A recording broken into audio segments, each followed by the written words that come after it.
8 वर्षांचं प्रेम court marriage आणि हळदीच्या दिवशी नवरीच गायब.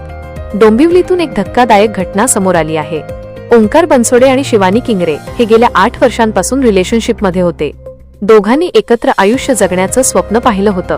मात्र त्यांच्या प्रेमकहाणीला आता एक धक्कादायक वळण मिळालं आहे.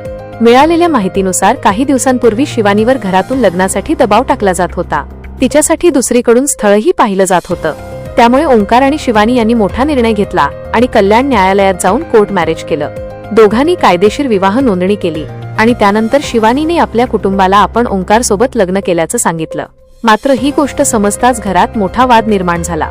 ओंकारच्या म्हणण्यानुसार त्याची जात विचारल्यानंतर शिवानीचे कुटुंबीय अधिकच नाराज झाले.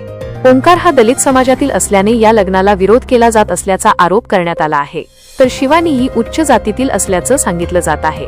यानंतर कथेला एक वेगळंच वळण मिळालं. शिवानीच्या मामाने फोन करून लग्नाला संमती असल्याचं सांगितलं. इतकंच नाही तर दोघांचं पुन्हा विधिवत लग्न लावून देण्याचं आश्वासनही दिलं गेलं. दोन्ही कुटुंबियांनी मिळून डोंबिवलीतील एका हॉलची पाहणी केली. हॉलचे आगाऊ पैसेही ओंकारने भरल्याचं सांगितलं जात आहे. लग्नाची तयारी सुरू झाली.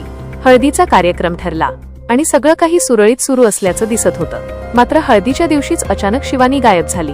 विशेष म्हणजे तिचे आई वडील आणि कुटुंबीयही बेपत्ता झाल्याचं समोर आलं आहे.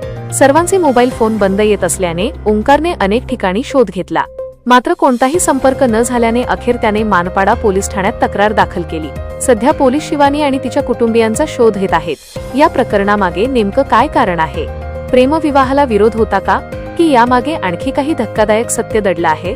हे पोलीस तपासानंतरच स्पष्ट होणार आहे.